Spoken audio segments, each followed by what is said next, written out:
Hey guys, welcome back to my YouTube channel Study and Shine with Sachin, your best platform for knowledge.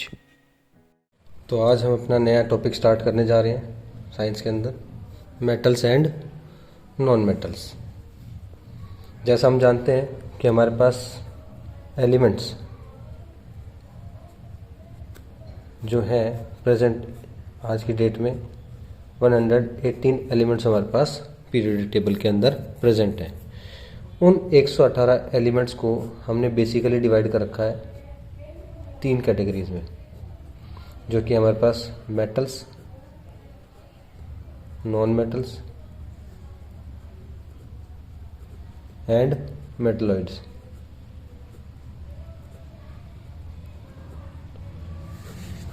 Metals, non metals and metalloids. अगर हम बात करें metals, non metals और metalloids को जो division दे रखा है periodic table के अंदर, तो वो ऑब्वियस सी बात है किस बेसिस पे दे रखा है, उनकी प्रॉपर्टीज़ के बेस पे, उनकी प्रॉपर्टीज़ के बेस पे। प्रॉपर्टीज़ जो है हमारे पास physical and chemical, physical and chemical properties. Physical properties जो किसी सब्सटेंस के फिजिकल नेचर के बारे में रिवील करती हैं, और केमिकल प्रॉपर्टीज़ जो उस सब्सटेंस के केमिकल नेचर के बारे में रिलीज करती हैं।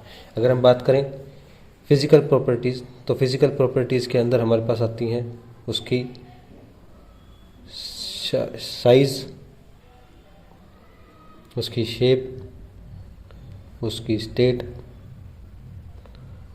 ठीक है, उसका एरिया, उसकी लेंथ, उसका वॉल्यूम, ये सारी की सारी प्रॉपर्टीज़ क्या है, उसकी फिजिकल प्रॉपर्टीज़ है। वहीं अगर हम बात करें केमिकल प्रॉपर्टीज़, तो केमिकल प्रॉपर्टीज़ हमारे पास उसका नेचर, एसिडिक और बेसिक नेचर, ठीक है, और उसकी रिएक्शंस, उसकी रिएक्शंस के बारे में पढ़ते हैं अपन, ठीक है। तो सेम इसी प्रॉपर्टीज़ के बेसिस पे हमारे पास जो एलिमेंट्स हैं उनको डिवाइड किया गया है मेटल्स, नॉन मेटल्स और मेटलॉइड्स में। लेकिन ये जो हमारा टॉपिक है आज का, मेटल्स एंड नॉन मेटल्स, उसमें हम केवल और केवल प्रॉपर्टीज़ को डिस्टिंग्विश करेंगे, किसकी, मेटल्स और नॉन मेटल्स की। तो अगर हम बात करें मेटल्स की, तो मेटल्स की कुछ फिजिकल प्रॉपर्टीज़ हैं जो उनको नॉन मेटल से अलग करती हैं। तो ऑब्वियस सी बात है, physical properties of metals, metals की फिजिकल प्रॉपर्टीज़। अगर मेटल्स के फिजिकल प्रॉपर्टीज़ की बात की जाए, तो हमने हमारे पास सबसे पहली बात है कि metals are hard. Metals are hard. Metals कैसे होते हैं, हार्ड सब्सटेंस होते हैं। दूसरा अगर हम बात करें, तो metals are sonorous, i.e. they produce sound, they produce sound on beating,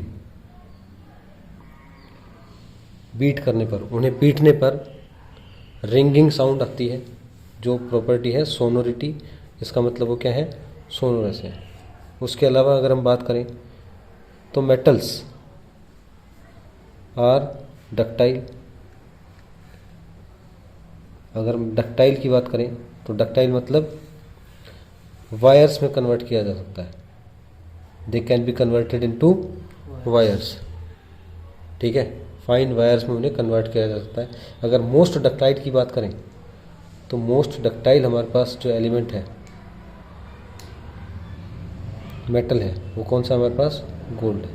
कौन सा है, गोल्ड, ठीक है। उसके अलावा अगर हम बात की जाए, तो metals are lustrous,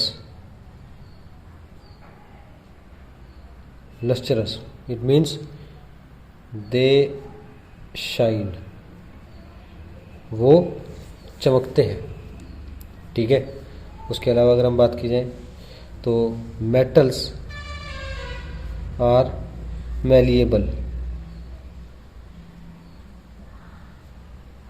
malleable means they can be converted into thin sheets, उनको थिन शीट्स में बदला जा सकता है पीट पीट के। अक्सर देखा होगा जो प्लेट स्टील वगैरह बर्तन वगैरह जो बनाए जाते हैं, तसले वगैरह या जो भी औजार वगैरह बनाए जाते हैं, उनको पीट पीट कर इतना पतला कर दिया जाता है। तो ये प्रॉपर्टी क्या कहलाती है? मेलिएबिलिटी कहलाती है। इसीलिए हमारे पास जो मेटल्स हैं वो क्या होते हैं? मेलेबल होते हैं। कैसे होते हैं? मेलेबल होते हैं। उसके अलावा अगर हम बात करें तो मेटल्स हमारे पास होते हैं are generally they are solids. वो जनरली कौन से स्टेट में पाए जाते हैं? सॉलिड्स। लेकिन ये जितनी भी प्रॉपर्टीज़ हैं वो मेटल्स के जनरल बिहेवियर को शो करती हैं। कौन से बिहेवियर को? जनरल बिहेवियर को शो करती हैं। जनरल बिहेवियर को शो करने का मतलब क्या है कि इनके पास जो ये प्रॉपर्टीज़ हैं वो जनरली ज़्यादातर मेटल्स के पास पाई जाती है। अच्छा, इसके अलावा एक प्रॉपर्टी और है कि metals have high melting point. इनके पास क्या होता है? हाई मेल्टिंग पॉइंट होता है। ये एक जनरल बिहेवियर है जिसकी अगर हम बात करें तो मेटल्स की।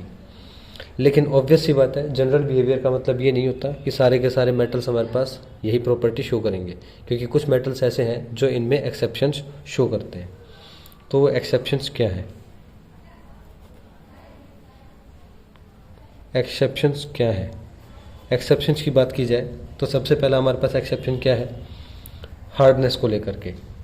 हार्डनेस को लेकर के अगर बात की जाए तो सबसे पहला एक्सेप्शन क्या है कि सोडियम और पोटेशियम ये ऐसे मेटल्स हैं जो है तो हार्ड, लेकिन वो आसानी से काटे जा सकते हैं एक चाकू भर से। जैसे एक मोम, अगर साबुन को काटा जाए बीच में से तो कैसे कट जाएगा? बड़े आराम से चाकू से कट जाएगा। सेम उसी तरीके से सोडियम और पोटेशियम मेटल्स को काटा जा सकता है।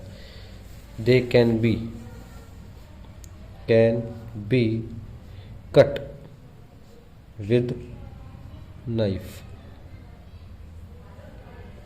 नाइफ की मदद से इन्हें आराम से काटा जा सकता है, सोडियम और पोटेशियम को। उसके अलावा अगर हम बात करें तो मैंने कहा मेटल्स जनरली सॉलिड होते हैं, लेकिन मरकुरी एक ऐसा एलिमेंट है जो कैसा होता है? Liquid at room temperature. Room temperature पे ये लिक्विड स्टेट में पाया जाता है। ठीक है, बात समझ में आ रही है?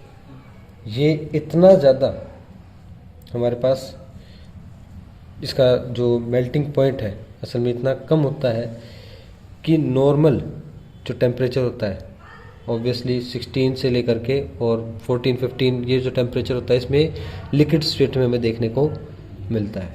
ठीक है, उसके अलावा इसी के अंदर गैलियम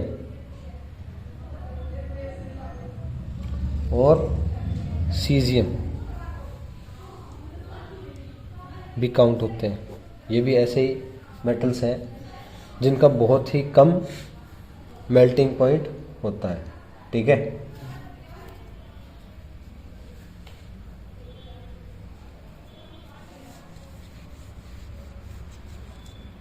उसके अलावा अगर हम बात करें तो हमने बात करी हार्डनेस की कि मेटल्स कैसे होते हैं? जनरली हार्ड होते हैं। ठीक है, लेकिन एक्सेप्शंस में अगर हम बात करें तो डायमंड जो कि क्या है? नॉन मेटल, जो कि एक एलोट्रोप है किसका? कार्बन का, is the hardest substance. Hardest substance क्या है? डायमंड है, जो कि अपने आप में क्या है? एक नॉन मेटल है। तो हम जनरली ये नहीं कह सकते कि सारे नॉन मेटल्स सॉफ्ट होते हैं या सारे नॉन मेटल्स जो हैं लिक्विड्स होते हैं या गैसियस स्टेट में पाए जाते हैं। ठीक है, सेम उसी तरीके से अगर मैं बात करूं आयोडीन की, आयोडीन एक नॉन मेटल है, लेकिन नॉन मेटल होते हुए भी वो लस्चरस है, इज लस्चरस। लस्चरस मतलब शाइनी अपीयरेंस का होता है, ठीक है। तो ये हमारे पास क्या है, कुछ ऐसे एक्सेप्शंस हैं जो जनरली हमें देखने को मिलते हैं मेटल्स और नॉन मेटल्स में। अब ये जो फिजिकल प्रॉपर्टीज़ है मेटल्स की, ऑब्वियस सी बात है इनके जस्ट अपोजिट क्या होंगी, हमारी नॉन मेटल्स की प्रॉपर्टी होंगी। तो हम कह सकते हैं कि non metals are generally soft, non metals are not sonorous, it means they do not produce sound. Non metals are non ductile, मतलब वो डक्टिलिटी शो नहीं करते। Non metals are non lustrous, means they are not shiny. Metals are non metals are non malleable, मतलब उनको पीट पीट कर आप थिन शीट्स में कन्वर्ट नहीं कर सकते। मेटल्स जनरली कैसे होते हैं, लिक्विड और गैसियस स्टेट में पाए जाते हैं। नॉन मेटल्स के जो है, नॉन मेटल्स का मेल्टिंग पॉइंट और बॉइलिंग पॉइंट जनरली कैसा होता है, लो होता है, अगर नॉन मेटल्स की बात करें, ठीक है। इनके जस्ट अपोजिट प्रॉपर्टीज हो जाएंगी किसकी, नॉन मेटल्स की हो जाएंगी, ठीक है। इसके अलावा जो कुछ कॉमन प्रॉपर्टीज है मेटल्स और नॉन मेटल्स की, वो ये है कि metals are good conductor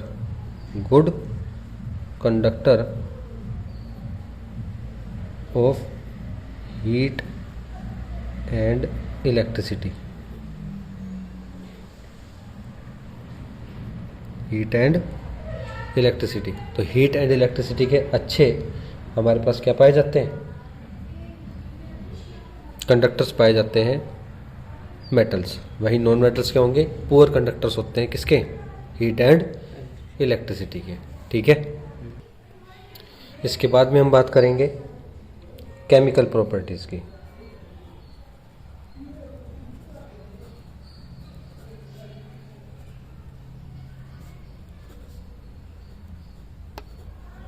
metals and non metals, chemical properties metals और नॉन मेटल्स की। देखो नॉन मेटल्स की हमें पढ़ने की ज़्यादा ज़रूरत नहीं है, क्योंकि जनरली नॉन मेटल्स कैसे होते हैं, नॉन रिएक्टिव होते हैं, ठीक है। लेकिन कुछ हद तक ही रिएक्ट करते हैं, इसीलिए थोड़ी प्रॉपर्टीज़ इनकी काउंट की जाती हैं। लेकिन जनरली हमें फोकस किस करना है, प्रॉपर्टीज़ ऑफ मेटल्स पे। तो सबसे पहली जो प्रॉपर्टीज़ है वो हमारे पास होती है reaction of metals with oxygen.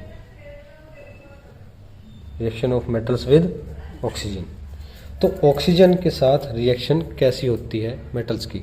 अगर हम बात करें तो किसी भी चीज़ की जब रिएक्शन होती है असल में मेटल्स की ऑक्सीजन के साथ, किसी भी चीज़ की जब रिएक्शन होती है ऑक्सीजन के साथ, तो असल में हम कर क्या रहे होते हैं, हम उन सब्सटेंसेस को बर्न कर रहे होते हैं, ठीक है। याद रखना हमारे पास जब हम बर्निंग करते हैं, बर्निंग के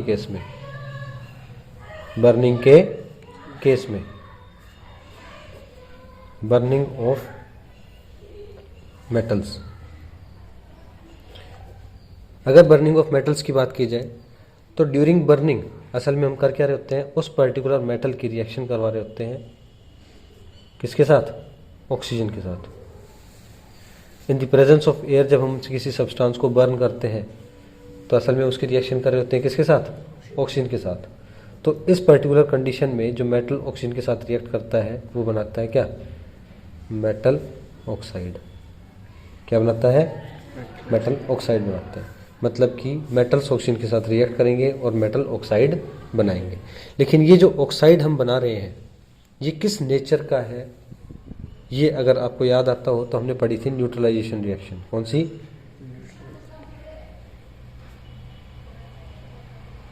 न्यूट्रलाइजेशन रिएक्शन। न्यूट्रलाइजेशन रिएक्शन के अंदर हमने पढ़ा था कि जब मेटल ऑक्साइड्स को, किसको, मेटल ऑक्साइड्स को रिएक्ट करवाया जाता है किसके साथ, एसिड के साथ, तो बनाते हैं सॉल्ट विद वाटर, है ना, हमने पढ़ा था। लेकिन न्यूट्रलाइजेशन रिएक्शन क्या बोलती है कि एक एसिड और एक बेस रिएक्ट करेंगे और क्या बना देंगे, सॉल्ट और वाटर, है ना। न्यूट्रलाइजेशन रिएक्शन क्या थी कि एसिड और बेस रिएक्ट करेंगे, सॉल्ट और वाटर बनाएंगे। लेकिन ये केस हमने देखा कि सॉल्ट और वाटर तो तब भी बनता है जब एसिड रिएक्ट करता है किसके साथ, एक मेटल ऑक्साइड के साथ। लेकिन एसिड को अगर मैं किसके साथ रिएक्ट करूं, सॉल्ट और वाटर बने, तो वो है बेस। तो इसका मतलब ये जो मेटल ऑक्साइड है किसकी तरह बिहेव कर रहा है, एक बेस की तरह बिहेव कर रहा है। इसीलिए हम बोलते हैं, क्या बोलते हैं कि metal oxides are basic in nature. समझ में आ गई। मेटल ऑक्साइड्स क्या होंगे, बेसिक नेचर के पाए जाते हैं। ठीक है, क्यों, क्योंकि जब मेटल ऑक्साइड्स की रिएक्शन करवाई जाती है एसिड के साथ तो सॉल्ट और वाटर बनता है, और सॉल्ट और वाटर तो तब बनता है जब एसिड और बेस के साथ रिएक्शन होती है। ठीक है, तो इसका मतलब ये जो मेटल ऑक्साइड है एक तरीके से न्यूट्रलाइज कर रहा है इस एसिड को, और वो कौन करता है, बेस करता है। इसीलिए मेटल ऑक्साइड कौन से नेचर के पाए जाएंगे, बेसिक नेचर के पाए जाएंगे। ठीक है, हमने फर्स्ट चैप्टर के अंदर ये एग्जाम्पल भी पढ़ा था कि कैसे मैग्नीशियम मैग्नीशियम रिएक्ट करता है ऑक्सीजन के साथ। मतलब मैग्नीशियम को जब बर्न किया जाता है एयर के अंदर तो बहुत ही ब्राइट वाइट कलर की लाइट आती है, वाइट लाइट प्रोड्यूस होती है। इसके साथ साथ एशेज प्रोड्यूस होती हैं, और वो एशेज असल में होती क्या है हमारे पास, मैग्नीशियम ऑक्साइड ही होता है। क्या होता है, मैग्नीशियम ऑक्साइड होता है। ठीक है, तो ये जो मैग्नीशियम ऑक्साइड है वो किस कलर का दिखाई देता है मुझे, वाइट पाउडर। किस रूप में, वाइट पाउडर की फॉर्म में शो करता है। ठीक है, तो अब ये जो वाइट पाउडर है असल में वो है क्या, मैग्नीशियम ऑक्साइड है। ठीक है, इस चीज़ को समझना बहुत ज़्यादा ज़रूरी है कि हमारे पास जो मेटल है वो बिल्कुल अलग तरीके से दिखाई देगा और मेटल ऑक्साइड जो है बिल्कुल अलग तरीके से दिखाई देगा। ठीक है, और उसी दौरान हमने ये भी पढ़ा था कि जब किसी सब्सटेंस के अंदर ऑक्सीजन ऐड हो जाती है, ऑक्सीजन ऐड हो जाती है तो उस पर्टिकुलर केस में उस रिएक्शन को क्या कहा जाता है, ऑक्सीडेशन, है ना। ऑक्सीडेशन कब कहा जाता है, जब एक सब्सटेंस के साथ ऑक्सीजन ऐड हो जाती है तो उस केस में हम कहते हैं कि उसका ऑक्सीडेशन हो गया। तो इस केस में मैग्नीशियम का ऑक्सीडेशन हो गया और बन गया क्या, मैग्नीशियम ऑक्साइड बन गया। ठीक है, अब इस केस में मैग्नीशियम ऑक्साइड मुझे किस रूप में दिखाई दे रहा है, वाइट पाउडर के रूप में दिखाई दे रहा है।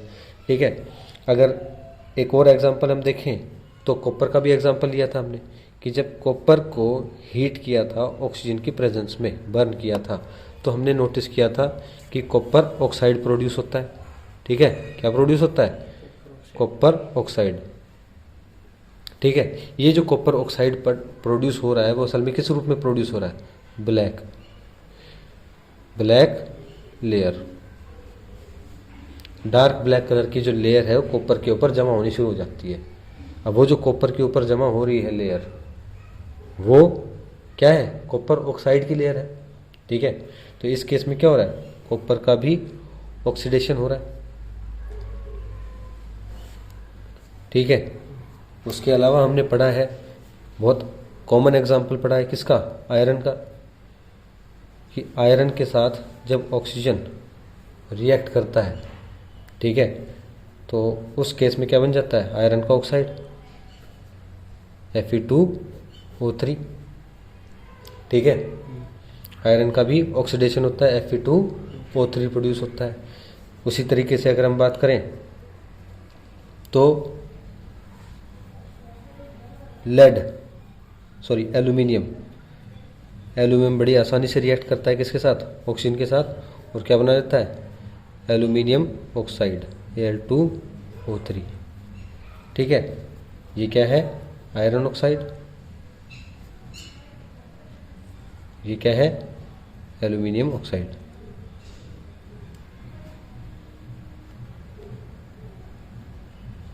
ठीक है, अब ये जो अलग अलग केसेस में हमारे पास ऑक्सीडेशन हो रहा है अलग अलग मेटल्स का, वो सब अलग अलग तरीके से हमें देखने को मिलता है। कैसे, जैसे अगर मैं बात करूं तो कॉपर के ऊपर जब ऑक्सीडेशन होता है तो हमें कैसा दिखाई देता है, ब्लैक लेयर की कोटिंग के रूप में दिखाई देता है। ठीक है, बात समझ में आ गई।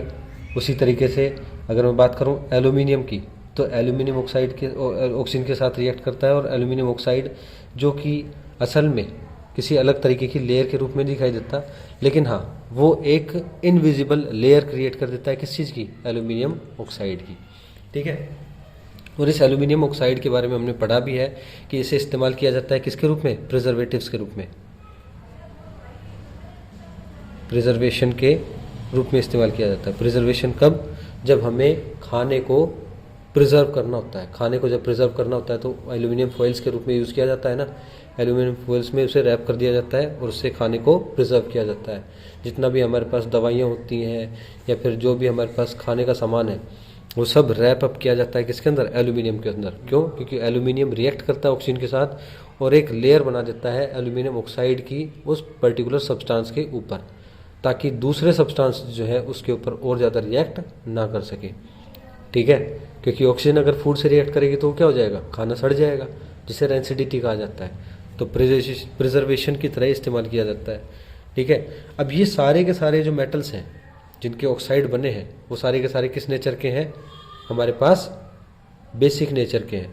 लेकिन कुछ ऐसे मेटल्स हैं जो हमारे पास क्या होंगे, एसिडिक और बेसिक दोनों नेचर के होते हैं।